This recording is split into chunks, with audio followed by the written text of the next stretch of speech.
Good morning, everyone.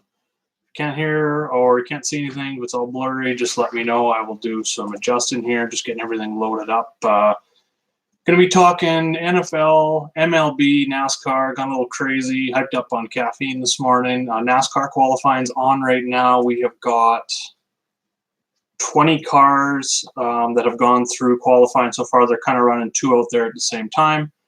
Kyle Busch is on top, Eric Almirola, Ricky Stenhouse, Bubba Wallace, David Reagan. Going to cover a little bit more NASCAR once that qualifying is done. Very important today at Indy. Before then, though, it's the first day NFL. Absolutely psyched for that. If you have any questions, make sure to fire those off as well. I'm going to share some articles as well as my cheat sheet and stuff like that for NFL as well. If you want to check that out, follow along with me. That's kind of what I'm looking at here. Yeah, like I said, if you got questions, I'm going to start out by just talking MLB. Probably not as popular. The contest sizes have gone down, obviously, for opening day. NFL, so mostly going to be NFL talk. But if you got questions on anything, just make sure to fire away in the chat, and I will make sure to answer those. Or like I said, if you have errors or anything you can't hear, just let me know, and I will definitely get that adjusted for you. I'm just pulling up the NFL Week 1 sheet here. So I've got a main sheet that is posted every single week. You can find it on my website as well. Hit me up in private chat on either DFSR or RotoPros, and I will get you the that website. You can get it through RotoPros or DFSR, but like I'm saying, if you're not a member, make sure to hit me up, even on Twitter at Jaeger_bombs9. And link the NFL sheet I just posted. I'm going to go ahead and post the MLB sheet here as well for anyone that didn't get it yet.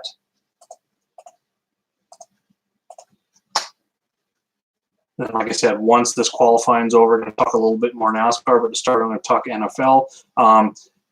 If you're not okay, what do we got here? Your guy, yeah, Kyle looks fast out there. He's really good at this track as well. For NFL, baseball sheet on Sundays, there's no member sheet. It's just a full sheet. It's just things are too crazy with NFL. Every other day of the week, there's going to be a member sheet with highlighted plays. For NFL, there's that regular sheet. There's a ton more going on if you get the members-only NFL sheet through RotoPros or DFSR. I've got a top targets tab that I made, and I've got about 40, 45 players written up at each position. My core plays, GPP plays, value plays, as well as a little bit of write-up of them. I'm just going to talk about a few stacks that I am really liking today. A couple things that I'm looking at when it comes to NFL, talking correlation. I wrote a stacks article for DFSR.com. I wrote a running backs article, as well as a strategy article over on RotoPros as well. Make sure to check those out.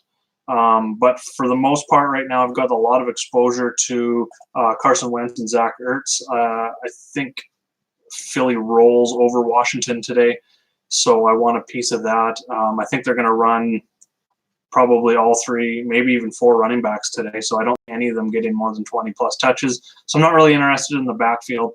Ertz is I think he was like 5th or 6th in the league, led all tight ends in targets last year. He's like Wentz's go-to guy, so I'm definitely looking at them. And then the other correlation stack that I have a lot of, I'm mixing a lot of it with the Wentz and Ertz stack, is Chris Carson for Seattle, along with Seattle's defense there as well. Got a lot of stacks and building a lot of cores with just those 4 players, and then mixing and matching about 10, 15 times.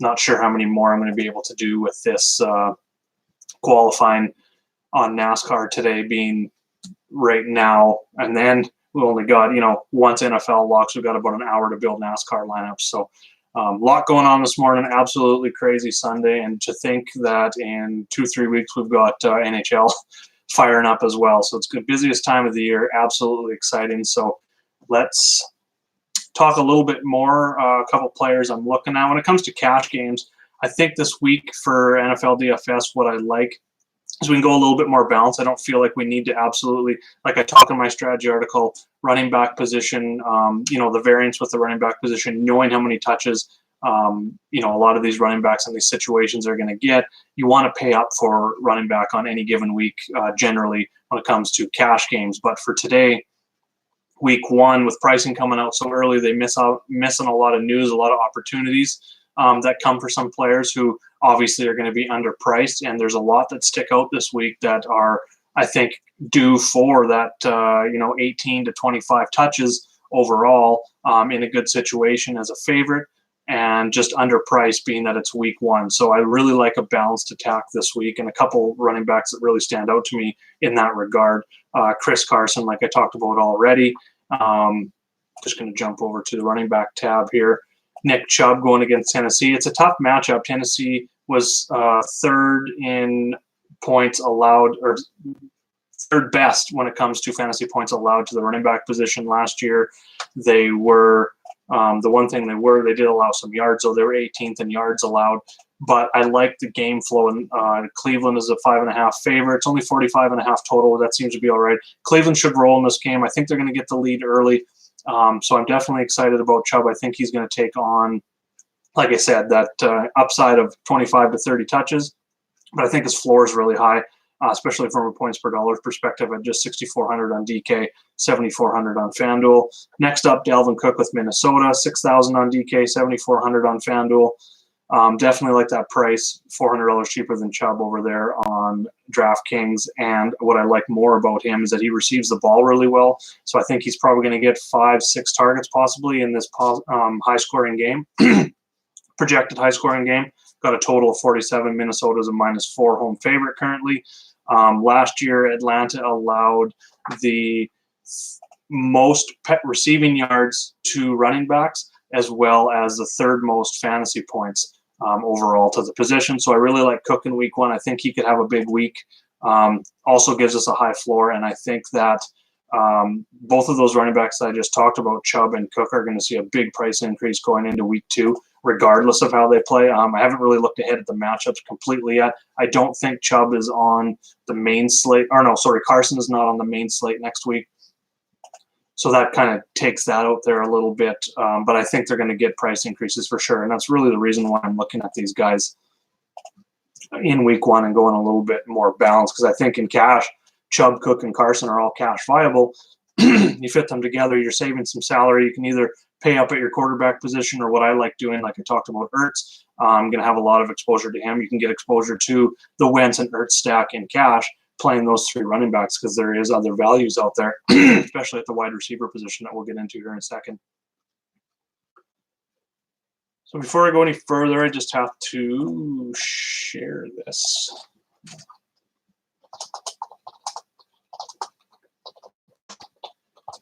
And then the other one that I didn't talk about yet, even cheaper on both sides, a little more risky, but I think with the price we can consider him for cash just because of the matchup, is Mark Ingram.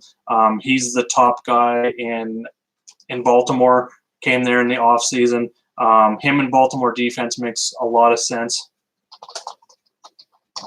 And he's only 5,100 on DraftKings, 6,600 on FanDuel. Miami last year was allowed the second most rushing yards per game and the fourth most fantasy points to the running back position.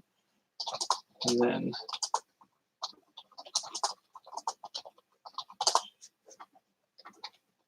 just sharing the link here, get some more people in. Yeah, so those are four running backs I'm definitely considering for cash games today. I think they make a lot of sense for value. I think we can, like I said, go in a little bit more balance, especially in cash games. And then sticking in that in the running back stable here, and kind of what I'm looking at for maybe some GPP pivots. Todd Gurley makes a little bit of sense. I think he's going to be a little bit lower owned today. And if you want to check out some excellent ownership projections, tags, definitely get over to FanShare Sports. They pretty much go out, accumulate all the talk on Twitter, put it all together in a rankings. They give ownership projections for FanDuel as well as DraftKings. You can sort by position. You got a lineup optimizer, a tool for trending, points against, pretty much anything that you're looking for. They're a great site. So definitely go check them out. But it does look like Todd Gurley maybe a little bit under-owned. It's been said that he's going to have a full go, so not really concerned there. I think just because of the low ownership, I don't think you need to be overweight, but you can run him if you're running 20 lineups, run him in one or two just as a pivot off some of those top guys. I think paying up is probably a little bit more contrarian just because of those values that we talked about. So I'm definitely looking at, I don't think by any means it's going to be underowned, but Christian McCaffrey makes a ton of sense. He's same with Barkley. I got more McCaffrey than Barkley just because of the game flow. With Carolina, I think that's going to be a lot more high-scoring game than the Dallas-New York game. So I'm definitely looking at that a little bit more. Barkley more as a GPP play. I mean, he's pretty much their top receiver too. So it makes a lot of sense. He's going to get a lot of volume, so that's going to be there. But I just like other options better than him this week. I think Leonard Fournette, I was going to consider him for cash, but I like those other guys a little bit better. It's a little bit risky just because Kansas City could go out and put up a ton of points. It is a scenario. They're a high-flying offense, top offense in the league last year, MVP quarterback, tons of weapons. And if they do get out front early in that scenario, I don't think Fournette's going to get as much work as we had hoped, and he's just a little bit more. He's in that mid-range as well, but he's going to be more a GPP play for me. I think personally, I don't think that Kansas City does get out to that big a lead. I think the game stays fairly close with Jacksonville's defense. Fournette also gives you that receiving ability. He's a great pass catcher, and Kansas City was awful against running backs last season. So I'm not, I really liked the matchup. Fifth most receiving yards, which is nice to see there. And then looking at fantasy points against, they were third most fantasy points to running backs that season. So I think Fournette makes a lot of sense to consider there as well. Just an update before I move on, look at some wide receivers here in NASCAR qualifying. We are now down 30 drivers have gone through, so it won't be much longer. We will have all the NASCAR qualifying, and I'm going to slowly enter that in here. Kevin Harvick's taking over the top spot over Kyle Busch right now. And then in third and down, filling out the rest of the top 10 is Blaney, Almirola, Stenhouse, Jones, Bubba, Reagan, Dillon, and Larson right now with about 10 cars to go. And of those 10 cars, we've got Buescher, Logano, Kurt Busch, Byron, Keselowski, Bowman, Boyer, Menard, Johnson, and Hemrick. So we do have some fast cars, so there's a chance someone tops Harvick. So I'm not really going to get into the NASCAR picks quite yet, but Kyle Busch is definitely going to be on my core plays here. He looks like he's got a fast car, which is kind of surprising, I guess you could say, just because looking at his practice times yesterday, they didn't really stand out a whole bunch. Just going to go look at it here. Yeah, he was 12th in first practice, 7th in final practice, and didn't run any 5-lap averages in first practice, and was 7th in 10-lap averages in final practice. So they definitely found something after practice, made some adjustments to get him up front. Track position is definitely key. So him and Harvick, we're going to be looking for guys for the most part starting up front. If you're looking for place differential, something I am looking at a little bit this week, I want to see how those lower-end value drivers did on other tracks with the 2019 rules package with the 550 horsepower Aero Ducks. And those tracks are Fontana, which is Auto Club Speedway, Michigan, two races there this year, and Pocono, 2 races there this year. So I'm going to refer to that. I have that on the cheat sheet this week. It is in the track type history section, just to the right, labeled Fontana, Pocono, Michigan 2019. I've got wins, top 5s, 10s, 20s, average finish, and DK and FanDuel average on there as well. And then that is actually built into the model as well, way over on the right side. So you can have a look at that data. And then there's a separate tab too if you want to look at that with that data, but it's the same as you're going to see on the main sheet. So that's going to help us out to make decisions, especially when it comes to those lower end drivers this week. Who runs good at this track? Okay, so definitely grab a copy of the cheat sheet. I'm just going to bring it up right now just to give you a little look. Not really a look because I can't share my screen on this new YouTube studio, or at least I don't think I can. But if you grab a copy of that cheat sheet, either rotopros.com in the Slack chat, DFSR chat, or on my Twitter at Jaeger_Baumstein, you can kind of follow along. But looking at track history over the last 2 years, Brad Keselowski won the last race. He finished second the year before that. Last year's race, they made a pit call, the final pit stop, ended up staying out a little bit later than everyone else, got some track position, and then battled for the win late. Before that, he was 17th, 10th, 12th, and 21st. So he had a long run of pretty much mediocrity, followed by a second and first. He's got a ton of speed here this weekend. He's currently sitting. He hasn't qualified yet, but I would expect him to be inside the top 5 qualifying. And he was 3rd and 13th in the first 2 practices, and 3rd and 2nd in 5 and 10 lap averages in those practices. 2nd best combined practice time for me. So he's currently number 1 in my model before I enter all this qualifying data. And then we go and we look at Kevin Harvick and Kyle Busch stand out. They're both fast, like I just mentioned, in qualifying. Harvick returns with top 6th or better in 5 straight. He's gone 4th last year, 6th, 3rd, 8th. He won here back in 2003, so he does have a win here as well. So I'll be definitely looking at him. And then we've got Kyle Busch I'm going to bring up here as well as another guy that stands out from a track history standpoint. 8th and 34th the last 2 years, but he won back-to-back races here in 2016 and 2015. Only driver in the last 6 years, and I reference the last 6 races a lot. That's just kind of what I run on my cheat sheet. He is the only driver in the last 6 races to lead over 100 laps, and he did so. He led 149 in 2016.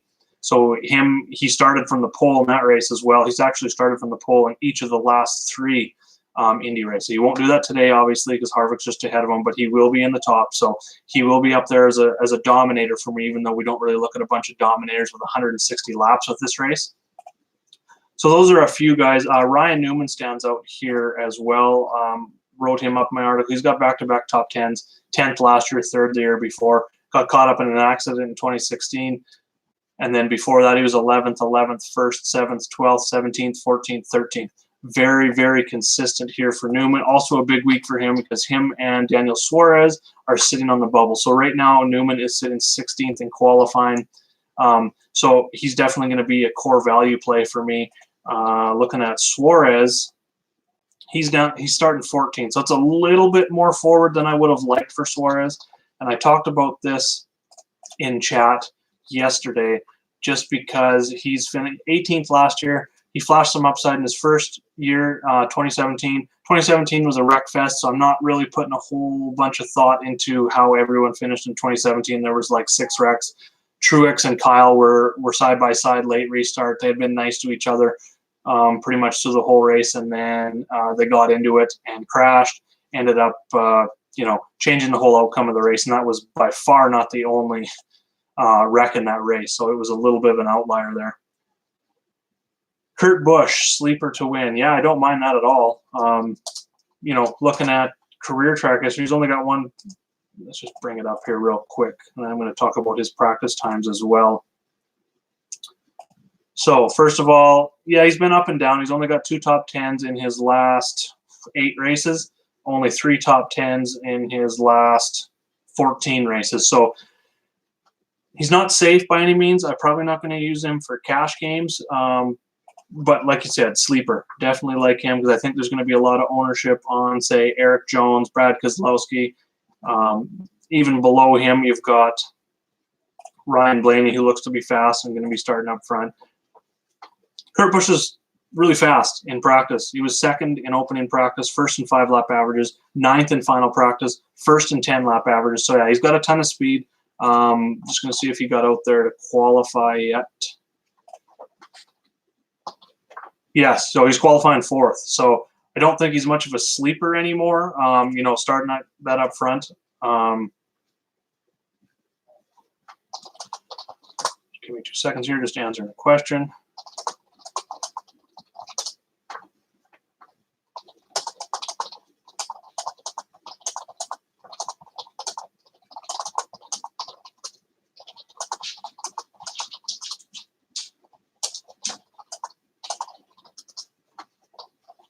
All right.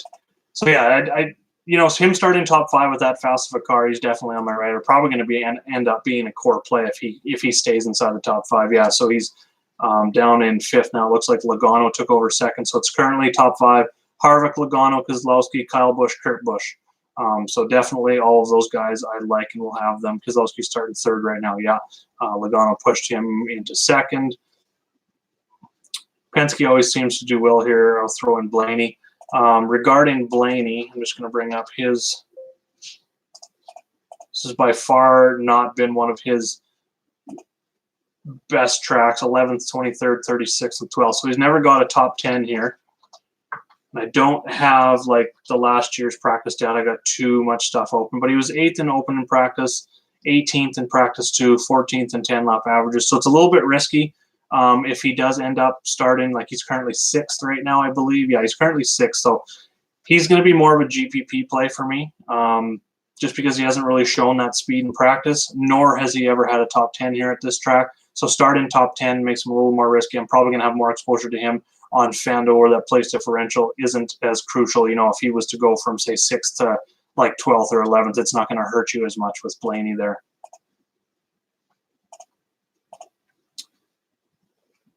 Okay, other drivers that stand out. So I haven't highlighted anyone on the sheet yet, but that's kind of the way I'm looking. Have we got through all? So left to go through, we got Boyer, Menard. Boyer's out there right now on track. I see, just watching on TV. Menard, Johnson, and Hemrick out there as well.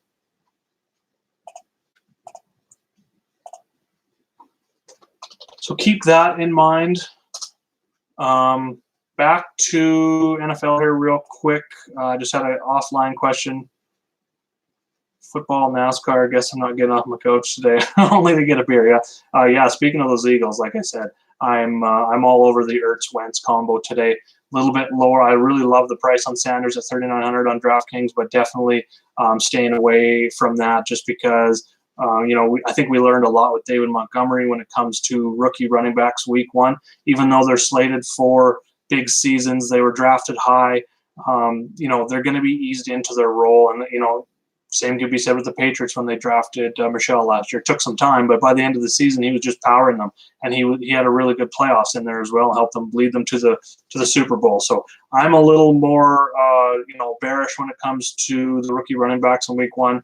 I'm going to looking for more solidified running back positions. But for the Eagles, it's Ertz and Wentz, and then probably for GPP, I'm going to be throwing in some Deshaun Jackson as well. I think they're going to go deep to him, 2 or 3 times coming back to Philly. All he really needs to hit value, some of those guys in GPPs, they're going to go deep. Lockett stands out as one of those guys, too, that sees 2 to 3, sometimes 4 deep balls a game from Russell Wilson. You only need 2 or 3 catches from the guys. You don't need those 10 targets, 8 receptions for 80-plus yards to hit that high floor. We're not using those guys in cash. We're using them in GPP, and they can definitely hit value in 2 to 3 catches, 2 to 3 receptions on 4 or 5 targets if 1 or 2 of those are 30-plus yard plays, especially if they score a touchdown on those. So those are guys I look for upside. Deshaun Jackson, Lockett, Brandon Cook stands out. When it comes to the Rams receivers, I look more to Robert Woods as the safe guy. He had, I think, out of 16 games last year, 12 were 70-plus yard games. Add in 2 more of those were 60-plus yard games. So he was very consistent. When it comes to standard deviation, it was very low versus Cooks. I mean, at the end of the year, they almost ended up with the same yardage, receptions, targets. But when it comes to week-to-week, variance, there wasn't as much variance with Woods versus Cooks. Cooks had a few more 100-yard games, but those 100-yard games, a couple of them were 120 plus, 140 up there, 1 or 2 touchdowns. So he has that monster upside versus Woods, a lot safer on a week-to-week basis. So I always look at Woods as a cash game play, Cooks as a GPP play, and Kupp I'm kind of on a wait-and-see approach just because he's coming off a major injury. This is his first week, although they say he's not going to be limited whatsoever. I don't see him getting that high volume that we have come to expect from Kupp when he was healthy last year. If it happens, great. I'm going to be one that's off of it this week. That's just a situation that I don't feel we need to really push the envelope. Especially, I think he's going to be a little bit higher on just because he's cheaper than those other 2 Rams running backs that I talked about. So that's kind of the way I'm looking at that situation for the Rams. And then, like I said, Gurley a little bit. I'm going to be underweight, compared to the field. But I do think he makes a good GPP play if he's going to be sub 10% owned here. Fournette, Cook, and Carson. I love all 3 of those running backs today. I already talked about them. Those are pretty much my core guys. Throw in McCaffrey in there as well. I think that game could be one of the highest scoring of the slate. The KC Jacksonville, I almost want to bet the under. I think KC's Jacksonville's missing their left tackle. KC's pass rush, I think, can get there a couple times on Foles. I think this is a sneaky under bet for me. I haven't pulled the trigger yet, but when it comes to sports betting, I have had a couple picks that I have locked in so far. I like the Eagles -10. I locked that one in, and then the other one was crap. I can't find it. The Rams. I had the Rams go down to -1.5 on the road, so I definitely took that as well. I think the Rams are just a better team here. I don't think Cam Newton's 100%. I don't think we're going to see, their defense is going to have to carry. I just don't think they can stop the Rams. I think the Rams are 20 points for sure. They're currently sitting around about 25, 26 projected points, and I just don't see Carolina being able to keep up with them. And being that it's less than a field goal spread, I'll take the better team here. Mahomes and Kelsey is a stack. Like I said, I think Kansas City, Jacksonville is a sneaky under. I think Jacksonville, with Hill being covered, I think Kelsey's definitely the way to go because Hill's going to be shadowed there this week by Ramsey. Mahomes, I don't think he's going to get that monster upside for his price. I don't think this is the week for Mahomes. I think it probably is going to be sneaky with the other options that are out there. I don't have any exposure right now. I just like too many other spots, and I'm going about 20 lineups on each site. And what I do on a weekly basis is narrow my player pool down. I do it for all sports, to be honest. Start the week out by making my cheat sheets, and then I'll start by highlighting, say, 10 quarterbacks, 20 receivers, 20 running backs, 10 tight ends, and then as the week progresses, I'll narrow those down to core and GPP plays, and I'll start eliminating plays because I'm not making 150 lineups. I just don't have the time covering, especially this time of year, covering 3-4 sports at once with cheat sheets, answering questions, articles, videos, that sort of thing. So I stick to 20 lineups on each site, usually per sport, except for baseball. I'm a one lineup guy, mostly cash games, but for football, I'll do 20 per. So I really narrow my exposure down. So right now, my core QBs, I'm looking at Jameis Winston for sure. I think that's a high-scoring game. I like the price on Lamar Jackson. Consider him in cash games as well, especially on FanDuel. They're only 7,400. I think Baltimore rolls here. I think they get up early, and although he says he's probably going to throw it more this season, I don't think this is a game where he necessarily has to. I think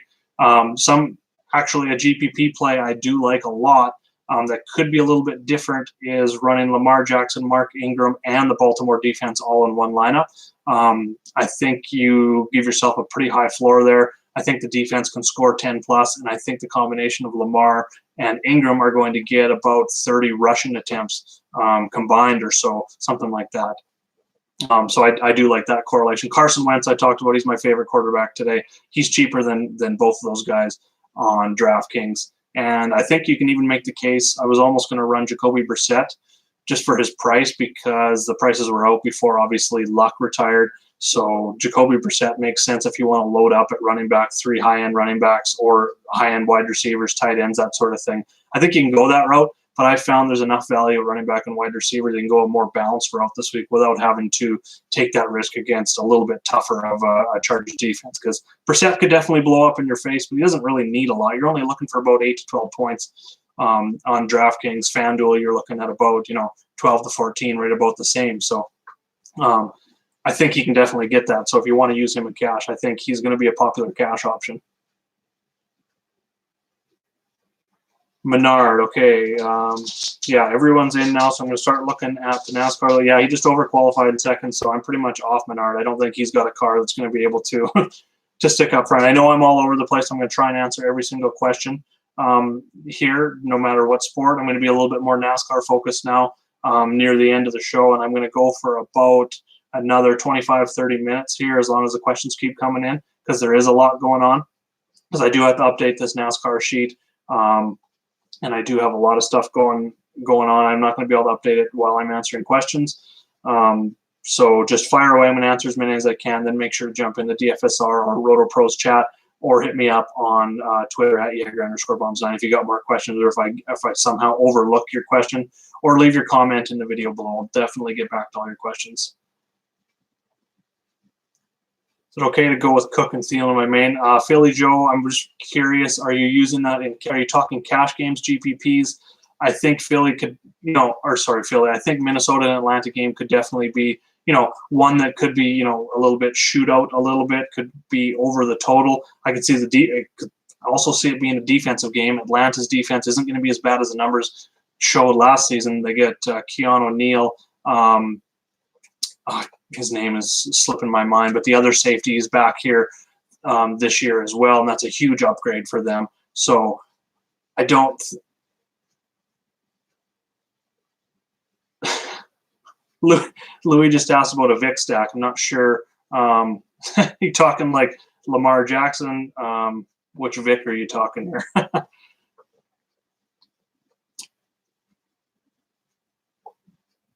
Stay away from red defense against position on DK players next to there. So when it comes to defense versus position on my sheet, or fantasy points versus position on my sheet, when it comes to the NFL sheet, week one, I really take it with a grain of salt because there's a lot that happens in the offseason. New defensive coordinators, new offensive coordinators, new head coaches, new player personnel. A lot can change. So you really have to dig in deeper when you look at those numbers and see what changed. So Atlanta's one, for instance.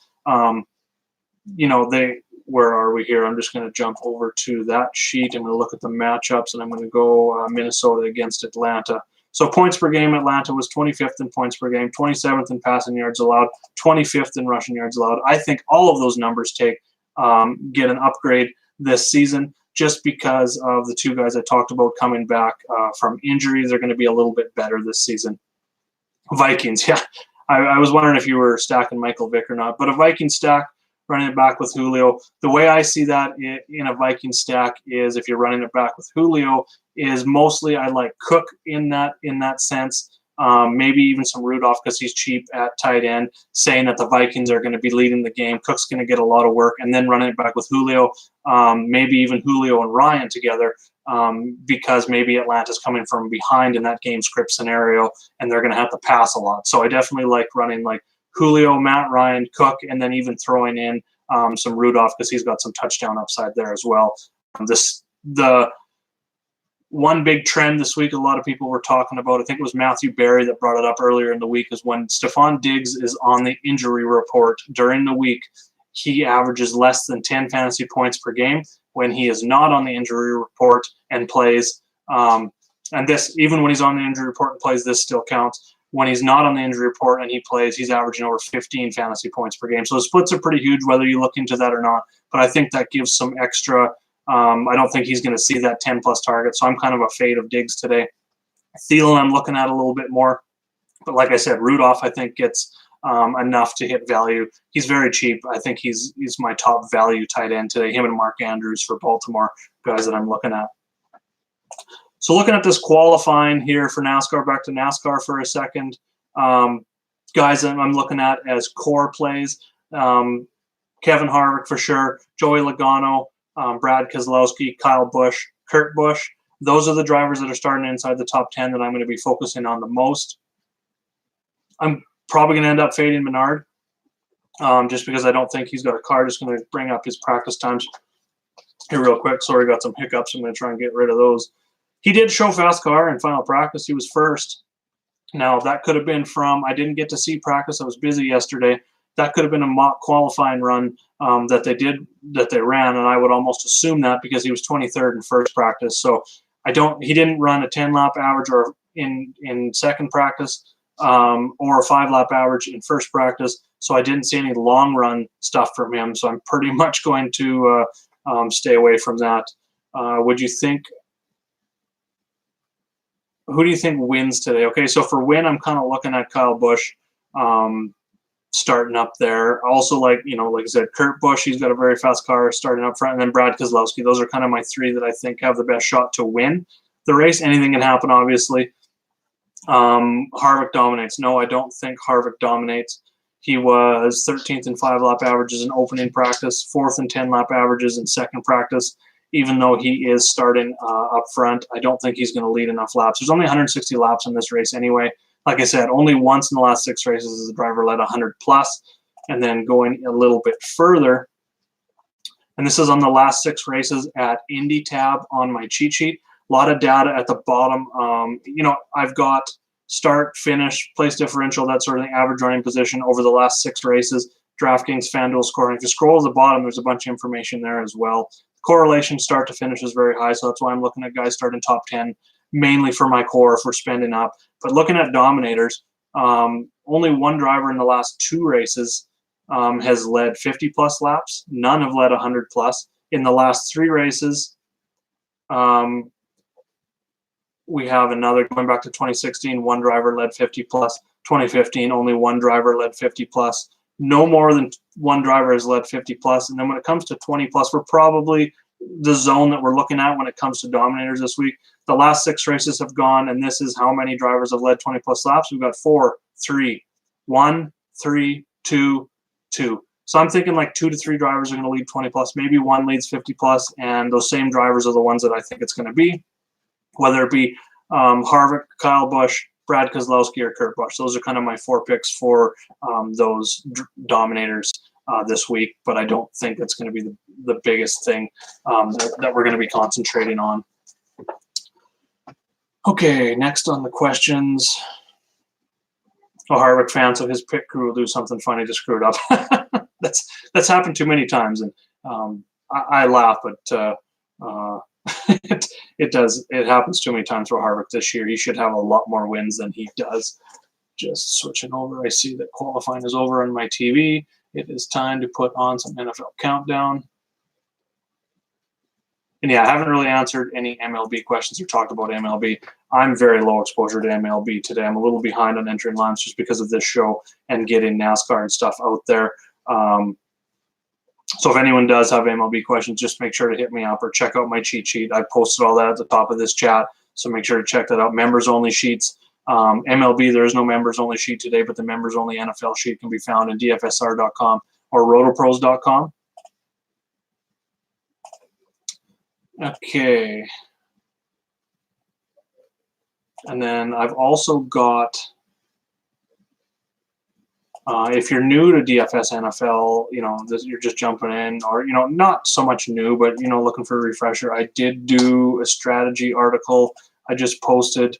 I did that for rotopros.com. And then I've also got, let me get that up here if you want to check that out. If you're building NFL lineups, maybe looking for a read, I've got my core running backs article, as well as my core stacks. I only mentioned a few here, but I do go deep into the write-ups for 2 or 3 teams. And then, like I said, every week I will have my members-only NFL sheet, which will include write-ups for about 40 to 50 players in total. And those are going to be my core GPP. It's pretty much going to be my player pool for the week and what I draw my lineups from each and every week. So make sure to check that out.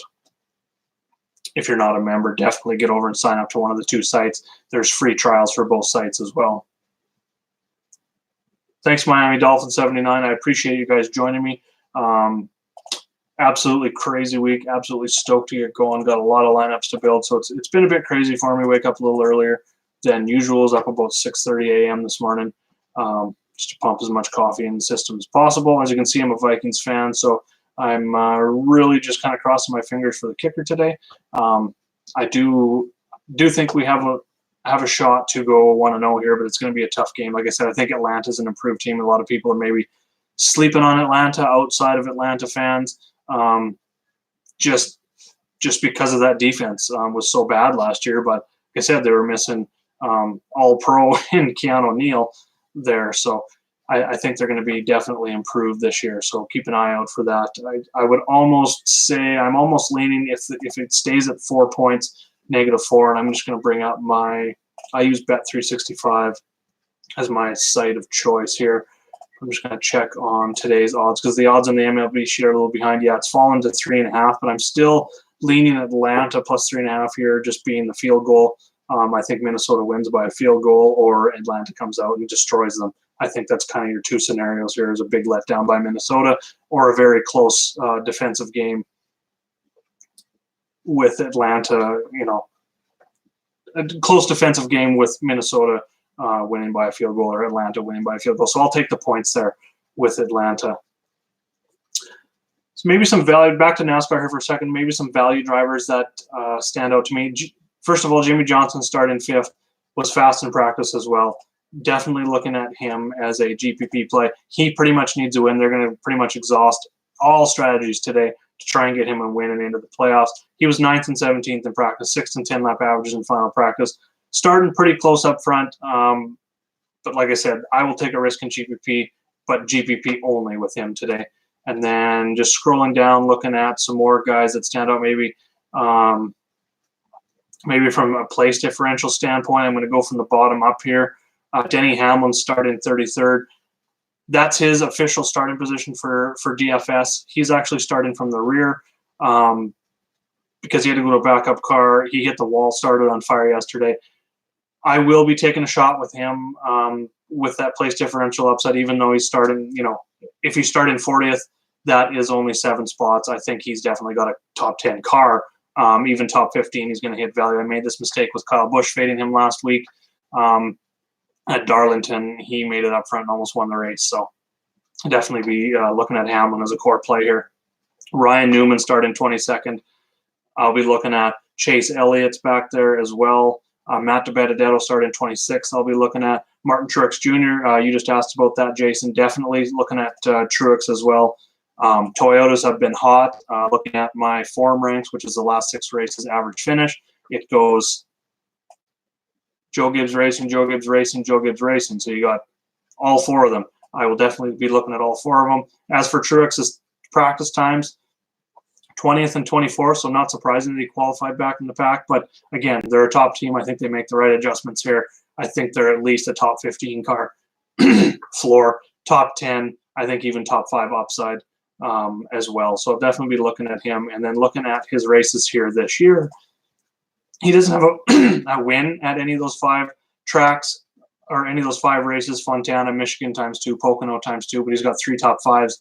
He's one of only 2 drivers, Kyle Busch the other, with 3 top 5s in those 5 races. And these are the races that using the 2019 rules package with the 550 horsepower and the aero ducts on the front of the cars, why I'm looking at these tracks. And they're also not the pack races of Talladega and Daytona. I wanted to eliminate those as well and just look at the 2+ miles that use that rule package. And he's got an average start of 17.2, so this is right on line with that. Same with Kyle. He hasn't really qualified well lately. He's qualified outside the top 20, but he qualified well this week. But going back to Truex, average start of 17.2 in those 5 races, average finish of 10.6. So Truex is definitely a core play. I think if you're building cash lineups, I think Truex and Hamlin make a lot of sense with the place differential that they're going to offer. Jamming in Ryan Newman there, he offers some place differential at a value price there as well. Other drivers that have done well at the Fontana, Michigan Pocono races, William Byron is the first one outside of the so-called elite drivers, like it ranks Busch, Hamlin, Keselowski, Logano, Harvick, Truex in average finish. And then we've got William Byron, Daniel Suarez are next up, both tied at 10.8 average finish. Byron has a top 5, 3 top 10s, 4 top 15s in those 5 races.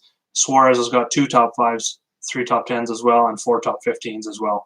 Byron's finished top 20 in all those races, and I think there's only about 7 drivers that have done that.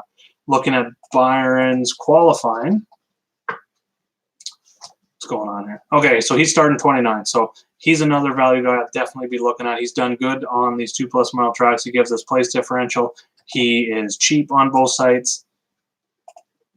He's 8th in my model right now. That's probably going to get a boost with the place differential. He was 10th in opening practice, 2nd in 5-lap averages, 12th in final practice, 3rd in 10-lap averages. Definitely looking at him. So jumping back to NFL here quick, got an NFL question. So we got D.D. Westbrook question, 100% looking at him. The only thing that concerns me, like I said, is the left tackle.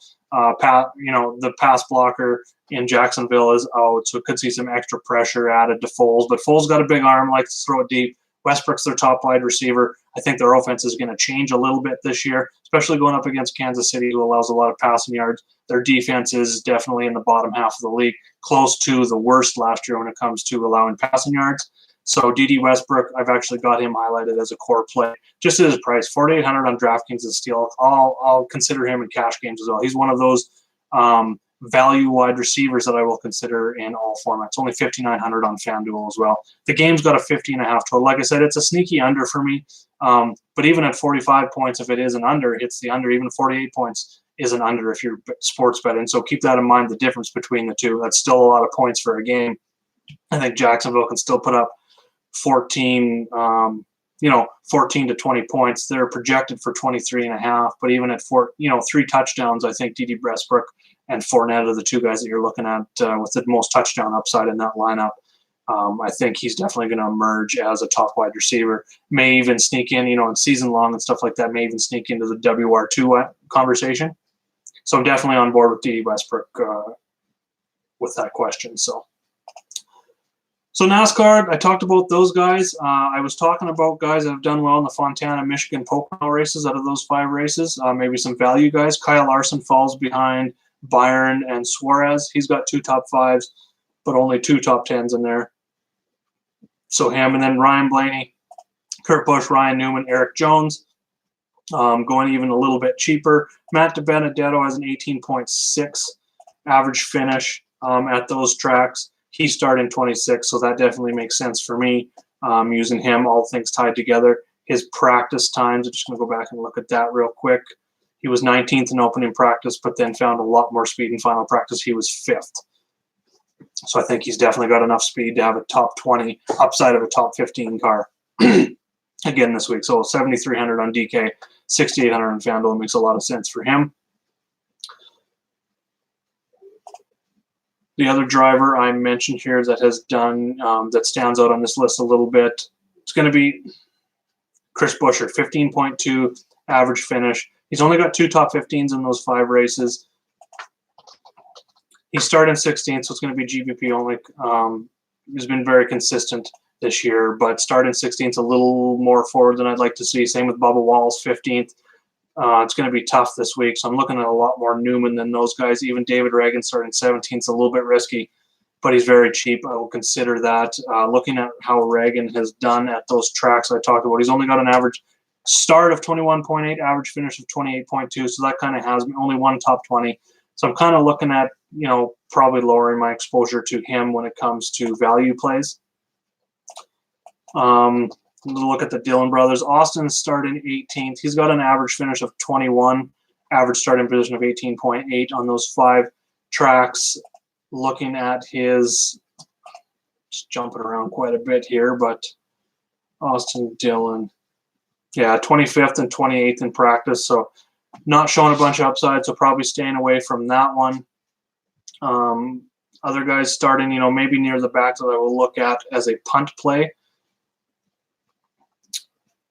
Castle and LaJoy I wanted to look at, see how they've done on these tracks this year. Castle, average start of 29, average finish of 29. So he's starting 31, so I would consider him a punt for sure. Corey LaJoy, average start of 32, average finish of 27, so that's really positive to me as well. And he is starting 30th this week, so I would consider him as well. Probably, if he finishes 27th to 30th, even 31st, I think he's going to be able to hit his value. And he is, just going to scroll down here. Why can't I finally join? Oh, because he's highlighted.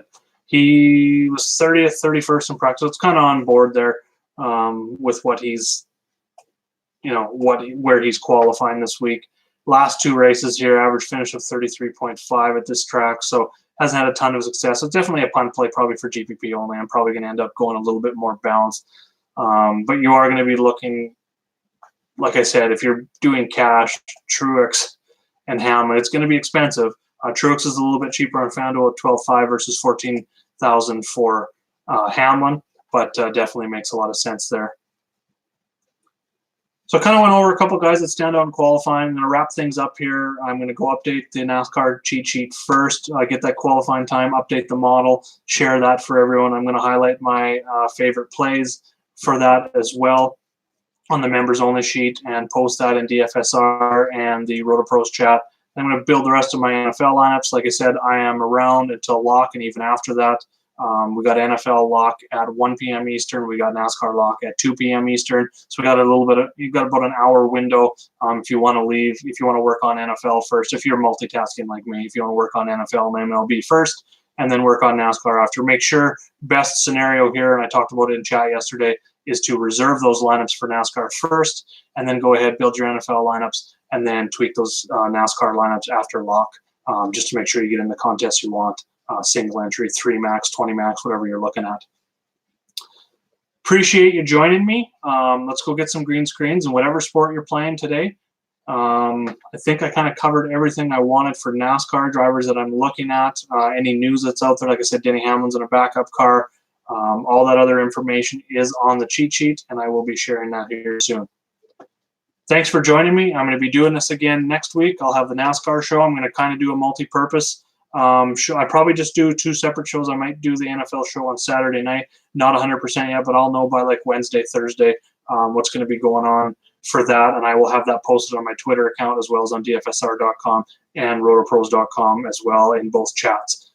So thanks for joining me. Thanks for supporting Jägerbombs Fantasy Sports, Roto Pros, and DFSR. Let's go get some green screens. Good luck this week, everyone, and happy Sunday.